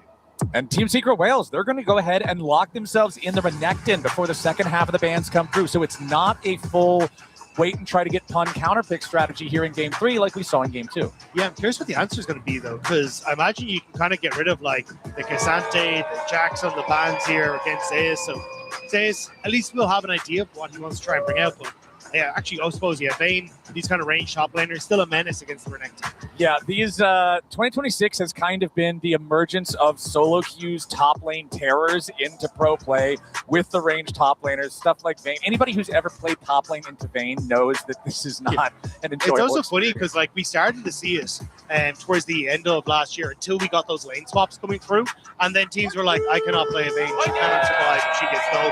So we end up opting in towards like the Scion and the tanks and these sorts of things, but now they've been let loose. It's all about the lane, baby, and Vayne is very happy with that one. Well, Xin Zhao is going to be the ban here from HLE in the second half. They're saying, all right, we've got our jungler. You don't have yours. Easy spot to target. Again, the junglers being so critical to both of these teams in terms of getting them rolling, making plays, finding success. If you can enable Kanavi and shut down his toe, you're going to have a good time. Cassante, you already mentioned that as one of those potential bans against the Renekton, and there it is. Still options though, because like range, there's still a lot of range carries. Like you've even seen Zeus bring out things like the Tristana, the Anivia, the Kennen. Like he is a ton of options, so I don't think he'll be short on things he wants to do. Especially if you're talking about like at the end of the tempered fate you have at the bullet time. Why not add a Kennen ultimate into that mix as well? Does well against the Renekton, but we'll have to see. Is Histo going to go for the Neferi? Is one of his most played champions? Is tied for third most played champions coming in from the regular season. And definitely something he'll be looking to get aggressive on in the early stages. So here's my problem, Dagda. I'm seeing 4 champions. I'm not seeing a mid laner, which is traditionally like a control mage type. And I'm seeing virtually no engage, right? The Fury can dive into the backline, but that's not CC. The job is to just pop a carry. Renekton, you can stun one guy, but the engage tools are limited on the Secret Whale side, and Mundo locked in. Yeah, I do think it'll be the Galio potentially for DRA in the mid lane. Okay. We've seen that like Galio-Neferi combo, but opting in immediately, I think Zeka reading this to the Victor. Long range makes it a little bit more difficult for the Galio to try and survive or even trade effectively in that mid lane. But the Mundo coming down to the top lane, kind of sick to see, to be honest, as I don't think we can go towards that. There's a Mundo, and that's a lot of AD. Yeah, full AD comp against Dr. Mundo feels like a little bit of just falling on your own sword in the draft for no reason. So instead, they will leave that Yone off to the side, and Hui will be the answer. So it's Control Mage versus Control Mage in the mid lane. But again, I have to go back to what I was just saying. Where is the engage on Team Secret Whales? This composition feels like if they're ahead and you're like at the objectives first, you have the range, you have the zone control with things like Hui, with things like the Caitlyn traps, that it's difficult for your opponents to check into you. But we're talking about a head-to-head here that HLE has had 4,000 gold advantages at 10 or 11 minutes in both games so far. So building a composition that feels like it only works when it plays from ahead, I'm just going to say I'm pressing X. I am doubting from what I am seeing from Team Secret Whales here in the draft. I like HLE's draft much better. Yeah, I think it very much depends on like using this karma to speed up the comp, to try and use that range effectively. Like the Caitlyn with the Hui can poke from very, very far away. But if you ever fall prey to the Tempered Fate from Delight or you're behind, that composition becomes very difficult to try and play through. And I think that's basically what HLE are banking on here. You've got the Mundo that can try and run you over. You've got the Nocturne that can guarantee engage. The long-range Tempered Fate onto Hui makes it easy to catch him. Yep. So there's multiple angles for those picks from HLE to come through. And I have been informed by our producers that this is Zeus's first Mundo in professional play ever. Can we get the comms to see if he was the same as owner and is asking what should these buttons do? Just like, that would be great. How do I play my character? Yeah. We're here at MSI, second biggest event of the year. What does my character do? Yeah. It is funny though, because like you go back to like 2014, and there used to be that like Mundo, Shyvana, Renekton top lane trio that was going around. They got they got broken by Trundle at one stage, and like it kind of gives me that vibes. But I don't know. I don't know if Mundo can survive as easily against the Renekton as he did back then.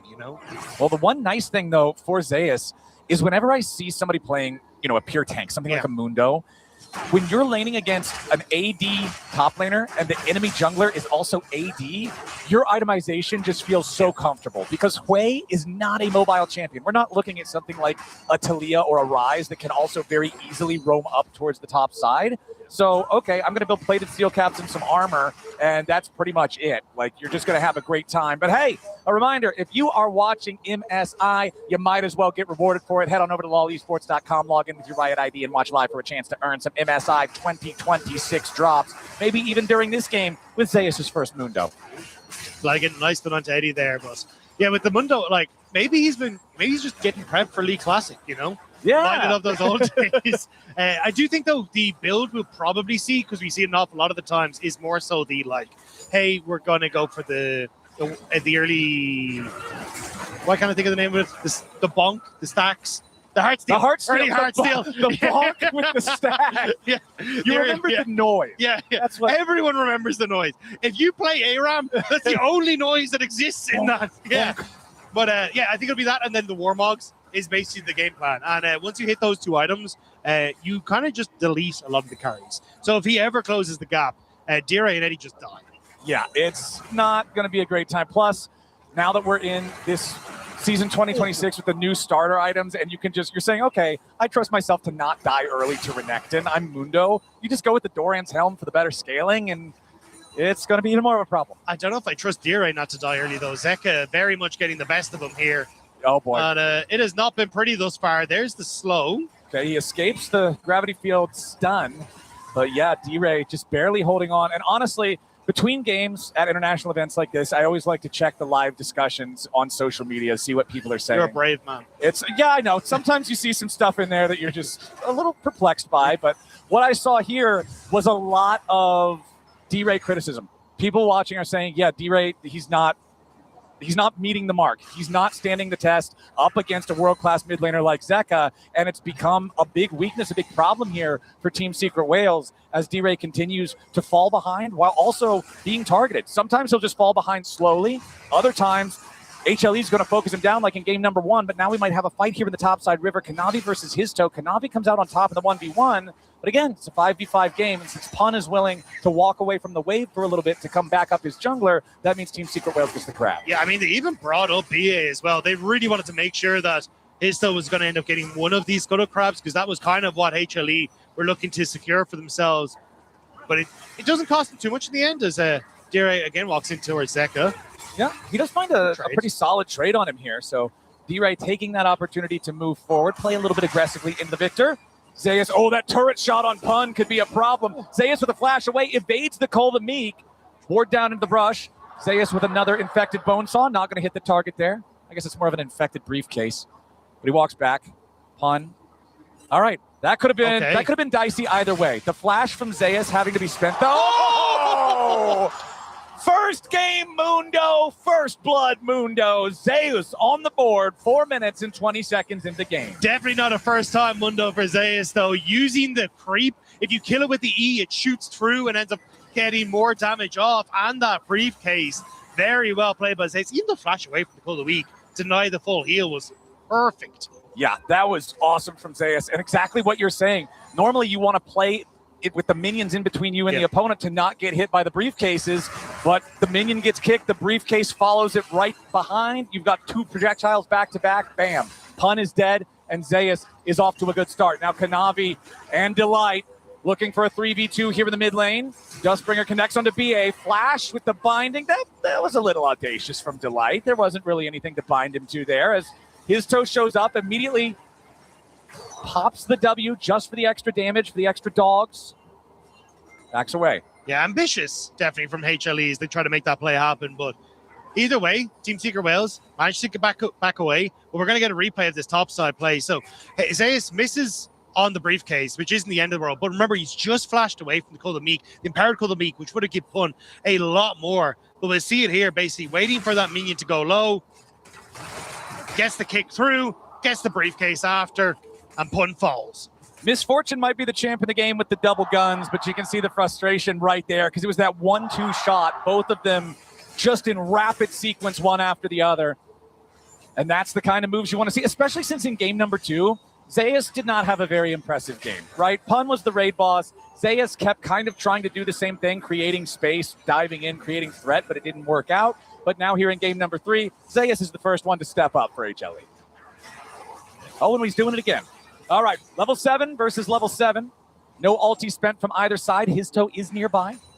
Histo did just hit level 6, though, off that Scuttle Crab. Kanavi a little late to try and get towards it. So you can see everything in HLE kind of cools down on that top side once they know the dog is near, and they're just going to back away. And this is oftentimes why we see the Neferi as an answer into the Nocturne. Nocturne does beat Neferi in the early stages, but it's about having access to that ultimate and being able to match some of the plays from the Nocturne whenever he goes for these dives, or even having more pressure on the map than the Nocturne. Right. It's not like Hound's Pursuit will have the same range as Paranoia, but it's still a much longer range opportunity than most other alternatives.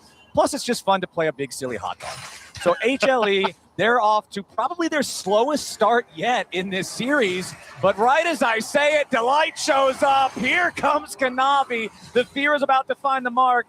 Pun stays alive, though, and HLE, despite sending 3 men, despite committing 2 ultimates, will not get the kill. And now Gumayushi, this is what I was talking about back in draft. You want to put the pressure on this guy when he's alone here in the 1v2. Topside Pun under pressure here yet again. Zeus finds the kill. That's a 2-0 Mundo as Gumayushi barely holds on in the bottom lane. He will survive, but he must abandon his position at the turret, and that should give some much-needed money to Eddie and BA. Still Zeus having a great time on this top side, thanks to the help of his teammates, just able to get that briefcase, but he still wants it. He's going to try and dive in on top of them, and Zeus, he just falls immediately. 0 response possible there. Yup, he gets the burst down. Zeus had already used the maximum dosage earlier in the fight. The Heart Shocker, Heart Zapper, whatever the name of the W is, the lightning thing. Yeah. You can't heal him up in time. It's not like he had enough health to really play with. So Zeus falls there. His toe doing a good job getting his team on the board. Still, I think for HLE, like, you're getting kind of good push on the map, right? Zeka very much in control over the mid lane. Zeus has still got that lead in the top side. And with Dragon now up and available, I think that's where we'll start to see HLE trying to make some sort of plays happen.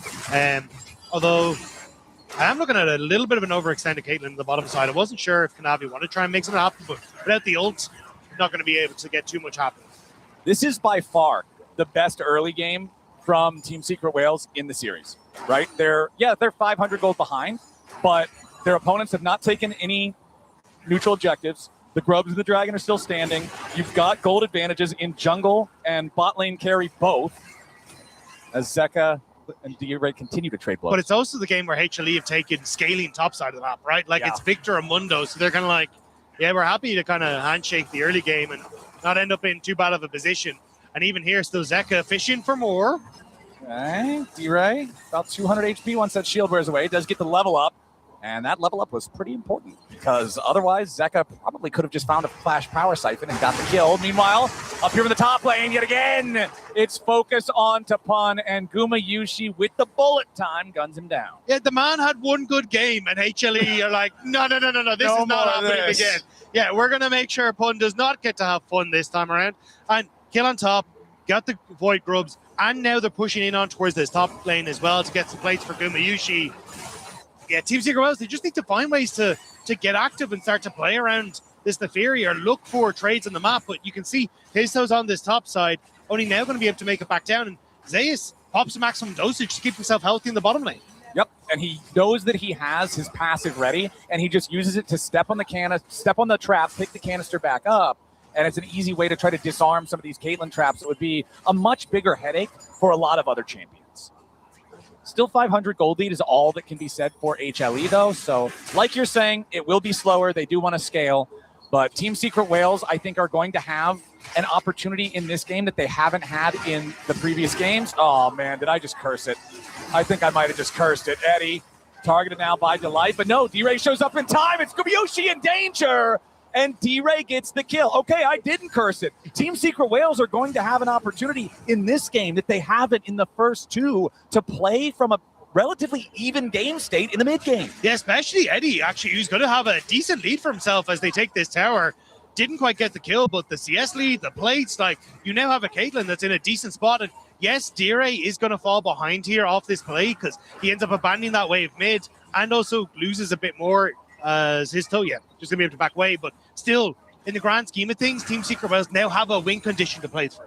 Exactly, and that's something that has not been the case so far in this year. I mean, you could say technically that there was a win condition in game number 2 because of the way that the fights were so sloppy and Pun kept having these highlight reel moments. But anytime you looked at the scoreboard, the gold lead was still 8,500.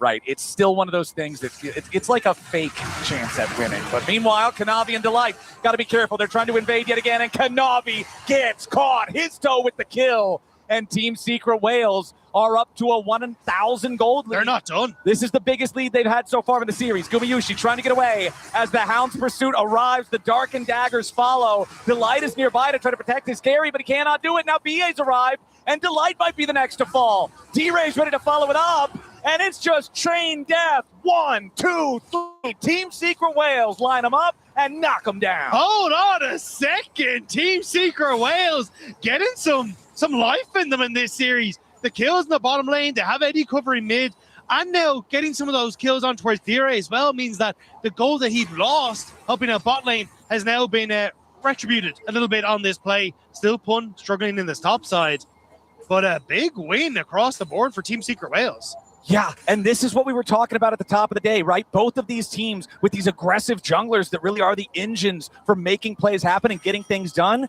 This has been HIZTO's best early performance by a long shot. 3-0-1 here on the Nefiri, 4 out of 5 kill participation. He's on an assassin jungler and he's fed. This feels great. And it's kind of the first game where he's had a chance to really have an impact, right? It feels like the games have already gone sideways before he can really get involved with them, thanks to the light roaming in game number 1 and game number 2. So as this game has been a little bit more settled and the lanes haven't just exploded from the get-go, finally Team Secret Wales starting to get a bit of control. We'll have to see if they can keep it up, though. They still have a dragon to their name, a minute 20 until the next one. You're starting to get those first item completions, which is big for them. But it is going to be a test then around some of these objective setups, how they continue to operate. I mean, I'm from North America. I've seen this time and time again. You get ahead of a Korean team, you disrespect how good they are at macro, and the lead falls apart in the mid game or the late game. I mean, you and I both experienced this pain in play-ins as our regional representatives had massive leads against T1, fumbled those leads, ultimately ended up losing the game. And that's the trick against playing against these top Korean teams compared to anyone else. You've got to stay sharp. You've got to have the right positioning around the map and have that macro knowledge, or these individual leads are not going to mean what they should. But it looks like Team Secret Wales, they know where they want to be right now. Gumayushi is the target. HIZTO keeping Kanavi away, and Guma is just picked off. HIZTO jumping in after Kanavi now. Even though he takes a turret shot, he's still relatively unafraid here. Still, look at the top side. So, D-Ray, that's some damage. Oh boy, spiraling despair on Delight. Goes on a magical journey, stays alive. And actually might just keep D-Ray in the spot he needs to, because all he really wanted to do was stop multiple members from HLE showing up in that top lane so we can clear out this wave. There's no cross map available for HLE, especially when Kanavi was spotted on that bottom side. So, nicely done again. Get the kill onto Gumayushi and get some more gold into your team. And you can see right now the dragon has spawned and HIZTO is already walking towards it. He is taking the objective within 5 seconds of it being available to take. Now Kanavi is around, and you can see here right now on the left side of the screen as the Coinbase gold grind shows us that it is over a 1,000 gold lead for HIZTO. A lot of it coming from that farming, as now Pun and HIZTO trying to deal with HLE, ready to challenge them here with the dragon. BA has the tether there onto Delight. Gumayushi using the Bloodthirster shield to block the ace in the hole, but now Kanavi is diving in here with a Paranoia. Zeus right behind him. HIZTO getting away for now. Kanavi under pressure, Pun in the middle of everybody, but he has to try to get away. Bullet time forces flash back out of the Renekton. HIZTO on the run, slowed down by Delight. Cosmic Binding, no attachment into the wall. HIZTO staying alive for now here with the Karma shield. No deaths either side, but the health bars favor HLE. They will win themselves control over the bot side river and the Dragon Pit. And it's a good read from HLE. Team Secret Wales had invested 3 out of their 5 ultimates in that bot side play, so they didn't have anything available to try and fight the dragon. HLE read it. They managed to bully off Team Secret Wales. Zeus just going to step up. Team Secret Wales just want to try and let Dragon go for the Rift Herald on the top side, but at least they get something here. Exactly. You just take the trade. You're like, all right, we would have liked to have the 2-0 trade count. Since we can't get it, get whatever we're allowed to take, and that is the Rift Herald. Pun trying to defend the tier 1 turret down here in the bottom side as Delight and Zeka shove the wave up, trying to get a little bit more money out of these plates. It is still about that 2,000 gold lead that it has been for the past couple of minutes for Team Secret Wales. So they haven't lost the lead, but they haven't built it any further either. Pretty just even game state. I think, though, with the Rift Herald, there is an ability to make some plays that could blow open the game a little bit further. Like, you've got low mid turret, you've got a low top side turret as well, And with the resets about to come through, I think this could be the timer for Team Secret Wales to crack open the mid lane turret. And with that down, it becomes significantly more difficult for you to then protect that top lane, especially if you push mid, immediately rotate up there as Team Secret Wales. All right, his toe just drives it straight on in. No fancy drifting occurring. We've seen some mistakes with that in the past. Not going to run any of that risk, as Eddie with the extra range on the Caitlyn will shoot down that tier 1 turret in mid. Brings this up to a 2-0 turret advantage for Team Secret Wales. And with the advantage that Eddie has, it's much easier for him to keep control over mid-wave, enable them BA to start to roam top. Same with his toe as well. And if Zeka is actually the one defending this top lane turret, I'm a little bit more scared for HLE. It's much easier to take down Zeka on a dive than it is someone like Zeus. All right, speaking of dives, Pun is the name of the game yet again. HLE trying to make their move. They're bringing in a TP as well. They turn it back over towards BA, who wanted to try to save his top laner, but instead will just die before him. Now it's a 4v1 against Pun, and he's going to go out too. Zeus takes the kill on the Mundo, brings this game back up to a 5-6 difference. And that means it's only a 1,000 gold deficit here for HLE as they make the move in the top lane. I respect what BA wanted to do, trying to help Pun, but HLE just send more men. It's a 4v2. It goes exactly how you'd think. Yeah, they beat them to the punch. We just talked about how Team Secret Wales want to try and push mid into top, but his toe, always okay. Yep, he's fine. Just jumps back over the wall there with the Eviscerate, and now Kanavi and Delight recognize, hey, that was kind of our one cheesy attempt. They get away for now.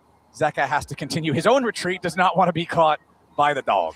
Yeah, but this is kind of what we talked about, is like the fallback plan that we saw in game 2 from HLE, which is just, we're better on the map. Yep. So even though we've started to see Team Secret Wales get control, well, it's actually been HLE who were able to beat them to the punch in top lane. Now they're shifting Zeus in towards mid to guarantee push here, let the reset come through for Gumayushi, and then once more start to dive in towards getting vision in the Team Secret Wales jungle. And Zeus with that Warmogs completed first alongside his Bramble Vest just for the general, trading power against Renekton with the Grievous Wounds. And he's got the 2 belts in inventory, Dagda, so we're going towards that massive ball of health that you were talking about. This is going to be a very difficult front line to try to get through. Luckily, his toe can dive past him, but they're going to need additional damage besides just the Neferi to find these valuable target kills. Yeah, the problem is I think you all have to turn as one onto dealing with Zeus in these fights, because once he finishes off this item, Dire and Eddie are not safe, and he will just run them down. And you're looking at like the ease of lockdown on Team Secret Wales, not fantastic for dealing with a Mundo. Yeah. I do like, though, Eddie going for the full Mortal Reminder as his second item. Not normally what you would see on the Caitlyn, but he recognizes the threat of the Mundo, recognizes that it has to be answered. Teleports coming in from both teams. Pun arrives with the Empowered Teleport Mega Shield, as nobody's really going to do a whole lot, considering both sides saw the other commit an extra man or two to this situation. They don't want to deal with it, but tragedy for the Team Secret Wales fans in the audience.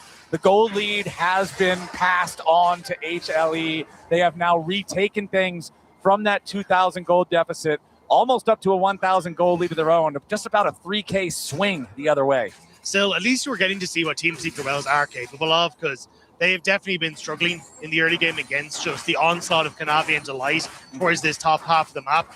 So this is what Team Secret Wales were doing domestically, like blowing up the game with his toe, having BA work with him, like looking at finding this control through the early stages. Unfortunately, it's just that little bit of a step up when you're talking about the LCK first seed when it comes towards map play, and they haven't been able to keep pace in that regard. It's such a tough draw for your first opponent in the tournament. Yeah, it's not. To be LCK #1. Team Secret Wales trying to break that streak of 3-0s. Remember, it was 6 best-of-5s in play-ins for 18 total games, all 3-0 outcomes. And HLE are 1 game away from making this 7 3-0s behind them in a row. As the TPs are coming in, it's Zeus looking for the pincer attack. The tier 1 turret still standing in mid is critical here, but they're not even going to focus on that. The blast cone, it knocks his toe back towards everybody else. D-Ray's on a killing spree, though, as Kanavi ended up isolated. He's the first to fall. Traded away for D-Ray now in a 1-for-1. Nice binding there. Bullet time committed on the Pun. That's a 2-for-1 trade going HLE's way as the Dragon is available. That blast cone was wild. Everybody got sent flying. every which way. And that Cosmic Binding was divine as well from Delight. Just barely able to clip onto the Renekton. And that should be now Dragon going over in just a short notice. No Jungler, though, means there's no smite. So a little hesitant with his, though, still on the map. But it should just be taken as soon as they come back out. The confidence, though, from HLE, understanding Zeus is massive at this point. So he's happy to just TP into the backline and try and set up for the play alongside Kanavi. And Zeus is a couple minions away from level 15 on the Mundo. Remember that the third level of maximum dosage is a massive power spike for this champion. Level 16 Mundo is just such a raid boss. Pun is barely level 13. So I think that give him a little bit more time, and Zeus is just going to be utterly unanswerable. Yeah, it's when the Alois TikTok filter comes over the screen for us, and immediately it just starts going push. Yeah, this is the moment. We're still a little bit away from us, but it feels a bit inevitable that we're going to get that from Zeus here, because you can see the TP kind of gives up the ghost here a little bit as Team Secret Wells try and back away as they spot that Zeus is there. But the Temper Fate doesn't really connect. But the Blast Cone sends people every which way. His though still able to get out over the top side, but it's Dire who ends up playing with his life as Zeka flashes over the wall, punishment. And look at the connection this from Delight. Barely getting that through. Really well played by the Bard. And then the follow-up damage there from Gumayushi's Misfortune. Now up here on the top side, Kanavi diving in yet again. D-Ray's already down. His toe trying to get himself out with a call of the pack to drop some of that aggro. Gumayushi's made his way into the fight. Bullets being traded between the 80 carries. Kanavi jumps over the wall, trying to get himself to safety. His toe does get the kill with a bleed on the Dark and Daggers. Re-diving into the back line, but no, he cannot finish Zeka. And that means that his toe ends up giving his own life for it. It's a 2-for-1, favoring HLE. And Dagda, they're now up 3,000 gold. Yeah, it gets a little funky as Team Secret Wells managing to get one back, but still, this is a HLE playing so well, just pushing waves, looking for picks, getting into the face of Team Secret Wells, and it's this like small brick by brick, take the jungle, take a little bit more gold here and there, and you can see it's not just one swing, it's the incremental increases on the gold graph there, or the win probability there by AWS. 2,500 gold lead HLE. One dragon to one, so at least it's not like they're stacking towards an imminent soul that their opponents are going to feel immediately pressured to try to deal with. But it's nearly a 2K lead individually for Zeus, over a 1,000 lead for Zeka now. The name of the game is solo laners for HLE. Yeah, but if you remember in game one, like, they didn't have inhibitor turrets at this time of the game. Like, the game was nearly over at this point. So, like, I mean, massive turnaround for Team Secret Wells. Definitely have to keep far more control. And honestly, like, HLE have been a little sloppy at times in this game. They've definitely been having a bit of fun with it. We'll have to see, though, as they now start to push in their side lanes. It feels like kind of a switch is being flipped a little bit here for HLE. And the first 3-item power spike in the game is there for Zeka. The Shadow Flame now done. He's got Shadow Flame, Luden's Echo, and Chovy Belt. There's nothing that anybody can feel safe if this guy's coming at you with his full burst ready to go. Like, even Pun is the tankiest member on Team Secret Wales, right? There's no true tank on this team. Tankiest thing you've got is a Renekton, but even he has to respect the damage from this Victor on Zeka, who is halfway to level 16. Now we got the dive up here on the top side yet again, and once more, they just look at D-Ray. See D-Ray, kill D-Ray. That's the name of the game for Kanavi, as his toe wants to try to return the favor onto Gumayushi. Goes forward here for the Eviscerate. Bullet time, trying to fight back. Guma falls. His toe finds a very important pick there in the mid lane.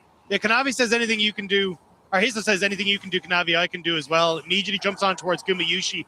A little closer than I expected with the bullet time, doing some good damage on towards the dog, but still kind of just puts us back where, sure, you get the pick for Team Secret Wales, but you're losing waves on the top side. You got some more turret plates for HLE, so it's again just a little bit more gold back in HLE's favor.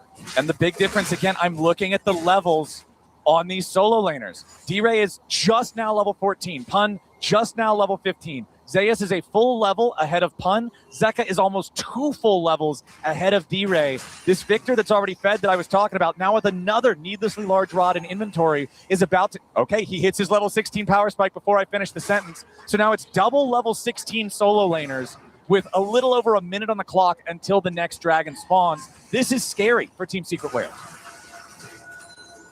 The setup, though, not quite here for Team Secret Wales. You can see they're quite worried about trying to push in towards River, especially when they don't know where Zeus is.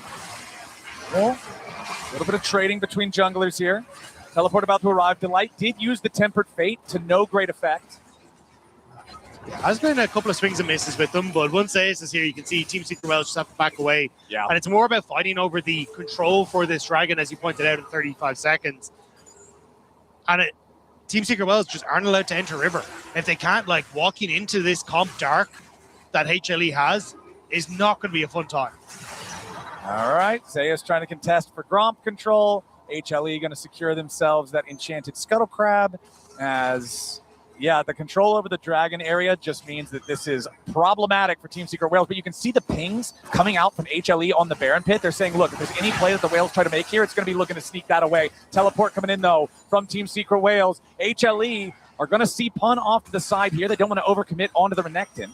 But that was the thing, that shield, that 10-second shield was kind of needed from Pun to enter into this. Ooh. Now, Pun spotted. Yeah, Pun with the Dominus trying to charge up some fury. He jumps in the middle of everybody, but Pun is already gone.